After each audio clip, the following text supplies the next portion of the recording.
l'École nationale des jeux et médias interactifs numériques est une grande école publique financée par l'État, la région Poitou-Charentes et le département de la Charente. L'Engmin est située à Angoulême, ville de l'image et des nouvelles technologies. Elle délivre un diplôme de master. C'est une école à vocation internationale qui accueille des étudiants et des enseignants étrangers. L'Engmin forme en 2 ans des professionnels, des chercheurs et des artistes de haut niveau. Les enseignants sont des universitaires et des professionnels qui viennent du monde entier. L'objectif de l'exercice, c'est d'arriver à recréer une courbe, une progression de la difficulté. Je m'appelle Emmanuel Gardiola, j'ai été game designer dans plusieurs studios indépendants. Actuellement, je suis au comité éditorial d'Ubisoft à Paris et c'est en tant que personne membre d'Ubisoft que je viens intervenir à l'Engmin ici.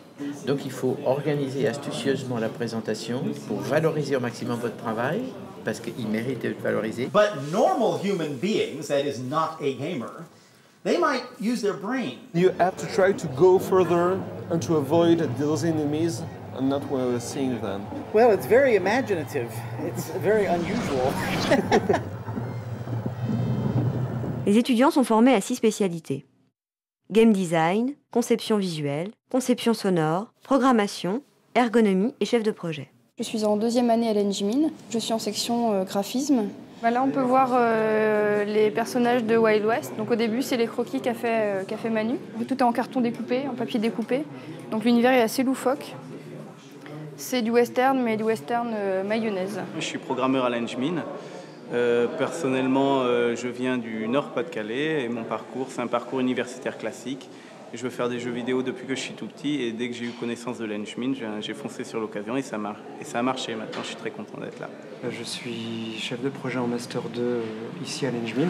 La fonction de chef de projet vise à assurer la communication dans l'équipe projet et l'organisation du travail au quotidien. L'Engmin forme une équipe qui va être opérationnelle et qui va avoir appris à travailler ensemble, qui va avoir compris les enjeux des autres métiers. Et ça, c'est un élément qui est indispensable. Ça, de ce que j'en ai vu, en tout cas, il n'y a qu'à l'Engmin qu'il y ait une formation qui soit aussi complète dans ce sens-là, en termes d'équipe. Là, en fait, à l'Engmin, on va rencontrer chacune de ces personnes qui sont issues d'univers complètement différents et on va devoir faire un objet ensemble. En parallèle de l'enseignement dispensé, les étudiants réalisent la première année, par groupe de 3 ou 4, une œuvre interactive originale.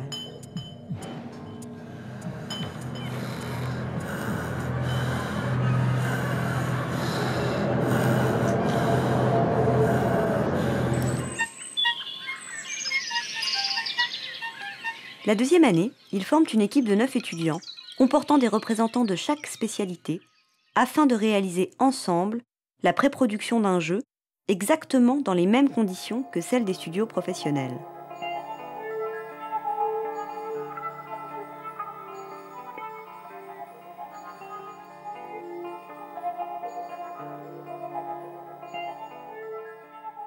On se base vraiment sur quelque chose, un jeu tout à fait enfantin. On est parti vraiment du concept de Colin Maillard. La raison pour laquelle nous sommes tous réunis ce soir, c'est pour essayer de prototyper notre jeu AI via le jeu de rôle. Est-ce qu'on a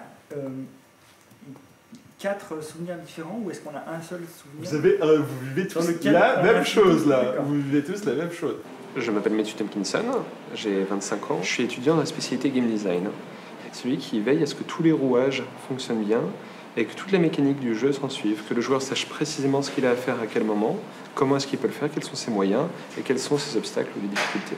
Donc c'est un monstre de puissance qui utilise que des technologies open source. Même en France, il y a 2-3 développeurs DS.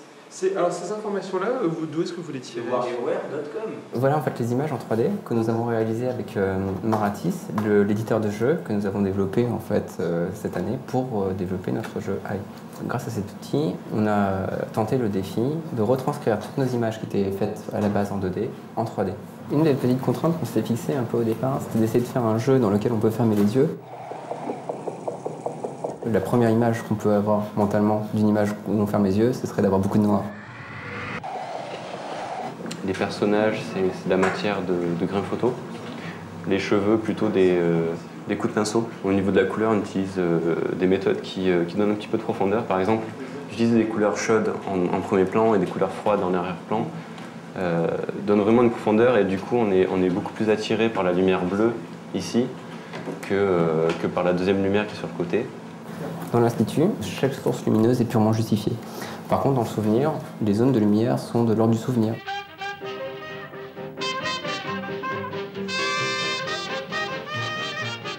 Aujourd'hui, les grosses productions ont tendance à plutôt vouloir modéliser le petit détail et mettre moins de lumière parce que c'est beaucoup plus simple à gérer ou parce que c'est plus démonstratif.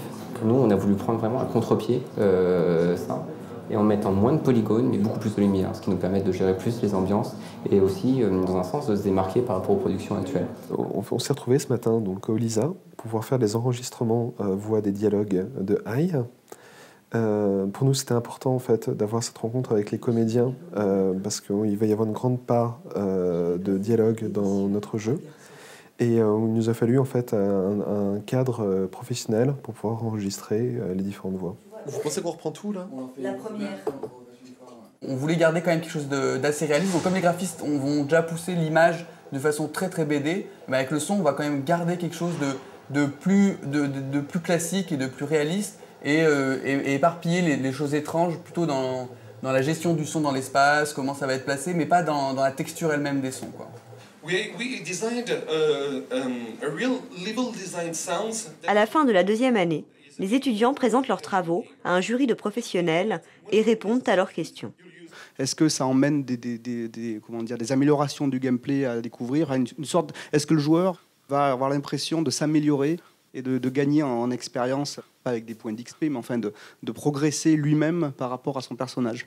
La façon aussi de nos téléprojets, de leur obliger à avoir une démarche comme s'ils présentaient à l'éditeur en intégrant les budgets, les choses comme ça, leur permet d'avoir justement une vision globale. Ceux qui ont vraiment réussi à bien cerner leur gameplay, ça leur fait vraiment une expérience pour la vie professionnelle qui est vraiment très forte. C'est un projet effectivement éditable qu'ils ont. Ouais. Ils ont vraiment un projet éditable. C'est l'impression qu'on avait tous les deux, c'est effectivement le projet il est direct quand est-ce qu'on le voit. Et puis ils ont donné des goodies comme si on était des éditeurs pour nous influencer, mais ça marche. Très bien. Ouais. On sent bien une envie chez les jeunes créateurs de maintenant de faire des choses un peu différentes qui sortent un peu du côté un peu, je dirais, violent qu'on retrouve quand même un peu trop dans les jeux pour l'instant. Et là, il y a beaucoup de choses qui sont poétiques, imaginatives. Ouais, ça fait plaisir de voir la prochaine génération de créateurs comme ça, avec des idées fraîches. C'est agréable. Les étudiants doivent effectuer un stage en entreprise. J'ai fait mon stage à Ubisoft. On travaille sur un projet qui sortira sur les consoles de prochaine génération. Il s'agissait de mettre en place tous les événements scriptés qui se dérouleraient dans le jeu, toute la mise en scène. Donc à l'issue des 6 mois, cela a débouché sur une embauche. Ubisoft a déjà recruté des personnes sortant de ce cursus et je ne vois pas pourquoi on s'arrêterait vu la qualité de l'enseignement voilà, et des programmes qui sont proposés en particulier. Je suis un ancien étudiant de l'Engmin en spécialité son. Donc, je suis maintenant responsable du son à Cyanide.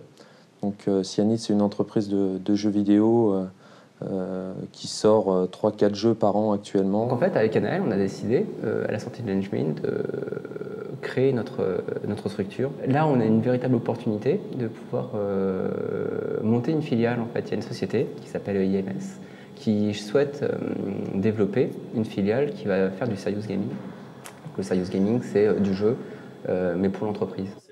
La formation à la recherche est aussi une des priorités de l'Engmin. Une partie des étudiants du master choisissent de faire une thèse. J'effectue actuellement une thèse dans le laboratoire Cédric au CNAM à Paris avec M. Natkin, qui est mon directeur de recherche. Je travaille sur les moteurs son. Donc oui, j'étais en spécialité sound design lorsque j'étais à l'Engmin. Donc à la fin de cette année de l'Engmin, lors de mon stage chez France Télécom, donc on avait commencé à travailler sur les moteurs son. Ils m'ont proposé donc de continuer les travaux. Le jeu vidéo est l'anticipation du devenir de tous les médias interactifs, c'est-à-dire du croisement entre l'Internet, la télévision, la téléphonie mobile. On trouve dans toutes sortes de formes de jeux des anticipations de ces mélanges qui sont définies pour un public et à partir de techniques d'écriture et de production très originales. Donc former des gens aux jeux vidéo, c'est les former non seulement au monde du jeu, mais au monde de l'ensemble des loisirs numériques interactifs de demain.